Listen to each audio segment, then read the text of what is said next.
नमस्कार दोस्तों, केवल टाचक चैनल में स्वागत है। ये चैनल LLB 3 और BLS LLB 5 ईयर के लिए बनाया गया है। आपको पता होगा कि नोट्स अवेलेबल नहीं होती है। अगर आप बुक खरीदते हैं, जैसे जाप वाला है या तो रतनलाल धीरजलाल है, तो उसमें कोई भी काम की चीज़ होती नहीं है। आप 2-4 पेज काम के होते हैं, बाकी सारी चीज़ ऐसे वेस्ट होती है। तो मैंने ये वीडियो इसलिए बनाया है, ये चैनल इसलिए बनाया है ताकि जो यंग जनरेशन है, जो लो पढ़ना चाहते हैं, फर्स्ट ईयर से लेकर 5 ईयर तक सारे वीडियो इस चैनल पर अवेलेबल रहेंगे। अगर अच्छा लगता है लाइक करो, शेयर करो, सब्सक्राइब करो, ठीक है। सबसे पहले आज हम समझेंगे कि गार्डियनशिप इन मुस्लिम लॉ होता क्या है। उसका मीन गार्डियन सबसे पहले कौन होता है। गार्डियन एक ऐसा व्यक्ति होता है जो माइनर की देखभाल करता है। मतलब एक बार वो अपॉइंट हो गया तो माइनर की जितनी भी रिस्पॉन्सिबिलिटी है वो गार्डियन को लेनी पड़ती है। अब बात करते हैं गार्डियनशिप की प्रॉपर डेफिनेशन क्या है, मीनिंग क्या है। Guardianship of a minor is can be defined as an overall supervision of minor's growth and his welfare. मतलब एक बार गार्डियन अपॉइंट हो गया तो माइनर की जितने भी सुपर ओवरऑल वेलफेयर जो है और ग्रोथ है वो गार्डियन को देखना पड़ता है। दूसरी बात करते हैं कि guardian is a responsible for minor and minor's property. एक बार गार्डियन अपॉइंट हो जाता है तो उसको माइनर जो बच्चा है उसके साथ साथ बच्चे की जो प्रॉपर्टी है उसकी भी देखभाल करनी पड़ती है, क्योंकि वो बच्चा है वो कॉन्ट्रैक्ट में आ नहीं सकता। तो जो भी प्रॉपर्टी रिलेटेड इश्यू है, मैटर है, वो सारे गार्डियन को ही देखने पड़ते हैं। अब बात करते हैं under Muslim law the guardianship of a minor is known as हिजनार। अब ये जो वर्ड है आपको ध्यान में रखना पड़ेगा, जिसको बोलते हैं हिजनार। अब आपको 5 मार्क का शॉर्ट नोट आ सकता है कि हिजनार मतलब क्या। अगर आपको मीनिंग ही नहीं पता तो आप लिखोगे कैसे। तो ये सारे वर्ड जो आपको याद रखने पड़ेंगे। हिजनार मतलब गार्डियन, ठीक है। अब बात करते हैं टाइप्स ऑफ गार्डियन कितने होते हैं। टोटल 4 तरह के गार्डियन होते हैं। सबसे पहले तो नेचुरल गार्डियन, जिसको लीगल गार्डियन के नाम से भी जाना जाता है। दूसरा है टेस्टामेंट्री गार्डियन। तीसरा है गार्डियन अपॉइंटेड बाय कोर्ट, मतलब कोर्ट जब गार्डियन अपॉइंट करती है उसको बोलते हैं गार्डियन अपॉइंटेड बाय कोर्ट। दूसरा है डिफेक्टो गार्डियन। अब उसका हम एक्सप्लेनेशन देखेंगे। अब इसका सबसे पहले बात करते हैं नेचुरल गार्डियन कौन होता है। Natural guardian is defined as the first legal guardian of the minor. मतलब नेचुरल गार्डियन एक ऐसा गार्डियन होता है जो फर्स्ट एवर, मतलब जो बच्चे के सबसे करीब होता है, जैसे फादर हो गया तो वो नेचुरल गार्डियन या तो लीगल गार्डियन के नाम से सबसे पहले उसका हक बनता है कि वो अपने बच्चे को मेंटेन या संभाले, ठीक है। अब father is consider as a natural guardian but instead of his absence the grandfather has right to maintain the child. अभी कभी कभी क्या होता है, फादर अवेलेबल नहीं है, या तो फिर उनकी डेथ हो गई है, या तो फिर वो आउट ऑफ स्टेट रहते हैं, या तो फिर बच्चे की किसी और वजह से देखभाल नहीं कर पाते, या तो फिर उसका ब्रेन सही तरीके से काम नहीं कर रहा। कोई भी कंडीशन हो, अगर ऐसी कोई बात है तो ग्रैंडफादर मतलब जो दादाजी होते हैं उनको अपने पोते को संभालना पड़ता है, ठीक है। अब बात करते हैं who can become a natural guardian. देखिए दोस्तों, 4 तरह के लोग हैं जो नेचुरल गार्डियन बन सकते हैं। सबसे पहले तो पिताजी, मतलब जो फादर हो गए। अगर वो नहीं है तो फादर के एग्जीक्यूटर हो गया, ठीक है। तीसरा है पैटर्नल ग्रैंडफादर हो गया। चौथा है एग्जीक्यूटर ऑफ पैटर्नल ग्रैंडफादर, ठीक है। ये 4 तरह के लोग ऐसे हैं जो नेचुरल गार्डियन के रूप में आ सकते हैं। Can a mother act as a guardian? A mother can not act as a guardian and also can not be appointed as a guardian. मतलब यहाँ पे क्या होता है, मदर जो है वो गार्डियन के नाम से कभी भी अपॉइंट नहीं हो सकती। नेचुरल गार्डियन सबसे पहले फादर ही होता है।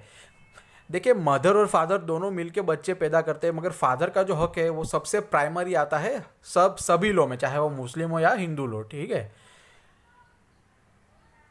अब दूसरा है टेस्टामेंट्री गार्डियन। क्या होता है testamentary guardian? Can be defined as a guardian appointed by will. एक ऐसा गार्डियन होता है जो विल के द्वारा अपॉइंट करते हैं, ठीक है। That will can be made by father only and his in his absence an executor can also make will. Generally वो जो विल है वो फादर ड्राफ्ट करते हैं और रजिस्टर करवाते हैं। अगर फादर अवेलेबल नहीं है या तो उनकी डेथ हो गई है, जैसे मैंने पहले ही बताया, कोई भी कंडीशन हो जिसकी वजह से फादर अवेलेबल नहीं है, तो जो एग्जीक्यूटर है, जैसे ग्रैंडफादर हो गया, मतलब उनकी फैमिली का कोई भी एक आदमी जो है वो व्हील बना सकता है और टेस्टामेंट्री गार्डियन को अपॉइंट कर सकता है, ठीक है। ये टेस्टामेंट्री शब्द याद रखना।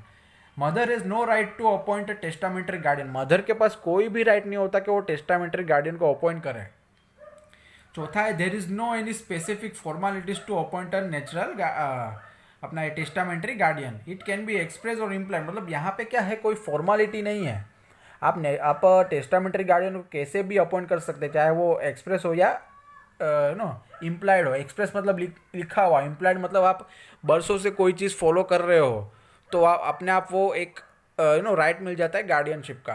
अभी इम्प्लाइड एक्सप्रेस मतलब लिखा हुआ या तो बोला हुआ। अब इम्प्लाइड का मतलब क्या होता है, देखिए आपको मैं एक एग्जांपल देता हूँ। समझो मैं डॉक्टर हूँ और आप मेरे पेशेंट है। फॉर एग्जांपल मैं आपको दवाई देता हूँ तो आप बिना कुछ डाउट करे आप मेरी दवाई खा रहे हो, या तो इसका मतलब ये हुआ कि आप मुझे ट्रस्ट कर रहे हो कि मैं जो बोल रहा हूँ वो सही बोल रहा हूँ।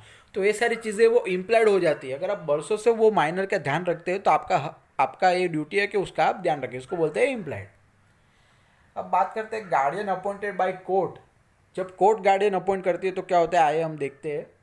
When there is a no natural guardian available the court has power to appoint guardian for minor for development of child.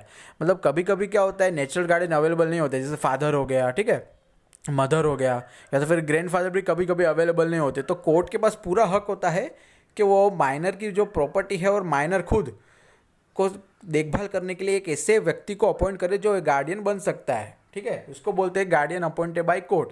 मतलब वो एक ऐसा व्यक्ति, एक ऐसा गार्डियन जिसको कोर्ट अपॉइंट करती है, उसको बोलते हैं गार्डियन अपॉइंटेड बाय कोर्ट, ठीक है।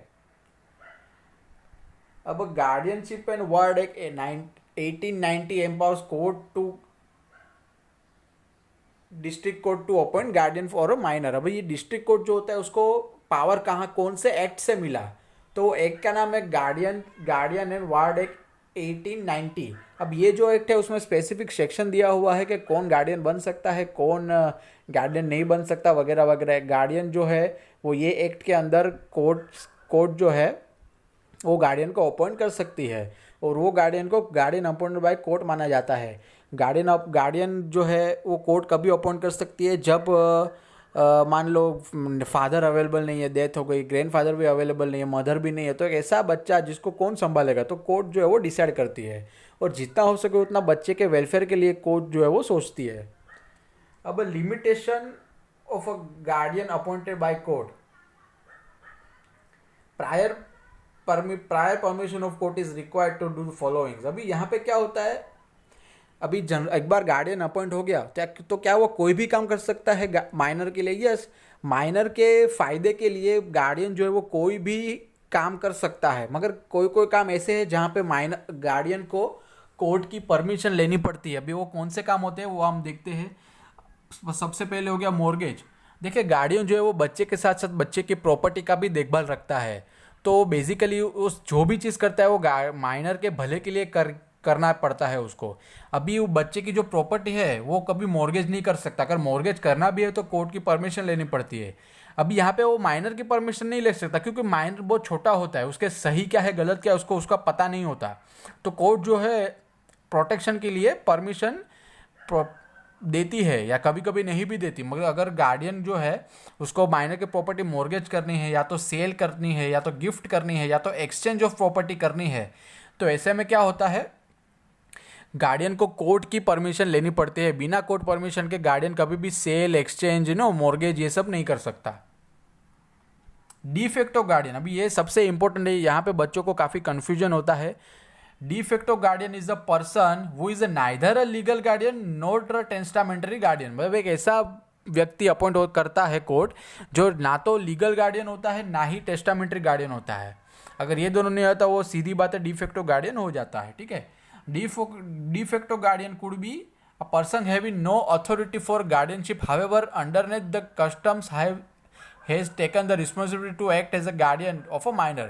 मतलब यहाँ पे क्या होता है, पर्सन के पास कोई स्पेसिफिक अथॉरिटी नहीं रहता, मगर कभी कभी क्या होता है ना, गार्डियन जो है वो अपने आप ही रिस्पॉन्सिबिलिटी ले लेता है। तो उसमें क्या करती है वो अपने आप ही डिफेक्टो गार्डियन, मतलब डिफ़ॉल्ट मतलब अपने आप हो जाना। गार्डियन ने सोचा नहीं था कि मैं बच्चे को इतने लंबे समय तक संभालूंगा, मगर वो संभाल लेता है, तो उसको बोलते हैं गार्डियन। मतलब बाय डिफ़ॉल्ट जो बन जाता है उसको बोलते हैं डिफेक्टो गार्डियन।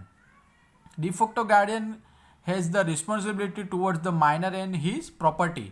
मतलब डिफेक्टो गार्डियन जो होता है उसके पास रिस्पॉन्सिबिलिटी होता है माइनर के साथ साथ उसकी प्रॉपर्टी की भी। मतलब यहाँ पे क्या होता है, एक डिफेक्टो गार्डियन जो है वो बाकी गार्डियन की तरह ही होता है, मगर वो बाय डिफ़ॉल्ट अपॉइंट हो जाता है। अगर वो लंबे समय से किसी बच्चे की देखभाल करता है तो वही गार्डियन जो है वो माइनर को संभालेगा लंबे समय तक। ये होता है डिफेक्टो गार्डियन। अब सबसे इम्पोर्टेंट बात जो यहाँ पे ध्यान में रखनी है, बच्चों को यहाँ पे बहुत कन्फ्यूजन होता है और बच्चे फेल भी होते हैं मुस्लिम मतलब फैमिली लॉ के पेपर में।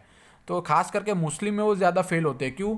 क्योंकि उनको टेक्निकल पता नहीं होता और क्वेश्चन कुछ भी पूछते हैं वो लोग। तो मैं एक प्रोफेसर हूँ, मुझे पता है क्या होता है, इसलिए मैंने नोट यहाँ पे लिखी है। आप ध्यान से सुनिए, वीडियो अच्छा लगा लाइक करो, शेयर करो, मुझे सपोर्ट करो, शुक्रिया।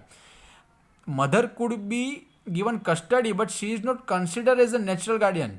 अब लोगों को डाउट होता है कि मदर भी कभी कभी अपॉइंट होती है, तो यहाँ पे कोर्ट क्यों ऐसी बोलती है कि मदर नेचुरल गार्डियन नहीं बन सकती। देखिए, मदर को चाइल्ड की कस्टडी मिल सकती है, मगर वो कभी नेचुरल गार्डियन की तरह एक्ट नहीं कर पाएगी। ये एक बात ध्यान में रखने वाली है।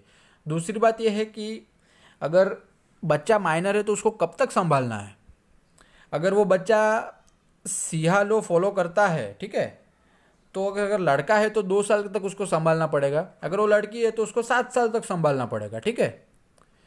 अगर वो लड़का लड़की सुन्नी लो फॉलो करती है तो राइट ऑफ कस्टडी कब तक, अगर सुन्नी लो में लड़का है तो 7 साल तक संभालना पड़ेगा।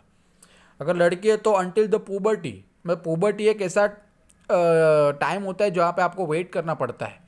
तो अगर लड़का सिहा है तो ये हिसाब से डायग्राम मैंने यहाँ पे बनाया है वो फॉलो करना है आपको। और सुन्नी लो जो है वो ये तरह के इतने टाइम पीरियड तक आपको बच्चे को संभालना है। देखिए दोस्तों, ये सारी इन्फॉर्मेशन आपको कहीं पे भी नहीं मिलेगी। मैं वकील हूँ, उसके साथ साथ मैं यूनिवर्सिटी में पढ़ाता हूँ। अगर आपको अच्छा लगता है तो इस वीडियो को सारे दोस्तों में शेयर करो। When a guardian can be remove, अभी एक बार गार्डियन अपॉइंट हो जाता है तो क्या वो रिमूव हो सकता है क्या? हाँ, हो सकता है। कौन सी कंडीशन में? एक तो मिसयूज़ करता है ट्रस्ट को। कोर्ट एक बार गार्डियन अपॉइंट करती है और गार्डियन पे ट्रस्ट करती है कि ये बच्चे को संभालेगा, मगर कभी कभी क्या होता है गार्डियन जो है वो अपनी अथॉरिटी का मिसयूज़ करता है, तो कोर्ट जो है वो रिमूव कर सकती है गार्डियन को। Fail to perform duties, guardian का ड्यूटी होता है कि बच्चे की देखभाल करे, मगर वो अपना ड्यूटी ध्यान से नहीं कर रहा तो निकाल दिया उसको। इनकैपेसिटी, वो जो गार्डियन है वो मेंटली सिक हो गया या तो फिर उनकी कैपेसिटी नहीं है बच्चे की देखभाल करने की, तो ऐसे में कोर्ट जो निकाल सकती है। इल ट्रीटमेंट ऑफ माइनर, मतलब वो माइनर को मारता है, गाली देता है, कुछ भी करता है, ध्यान नहीं रखता, तो ऐसे में कोर्ट के पास राइट होता है कि वो गार्डियन को निकाल दे और दूसरे गार्डियन को अपॉइंट कर दे जो सूटेबल हो और चाइल्ड की ओवरऑल ग्रोथ में मदद करे।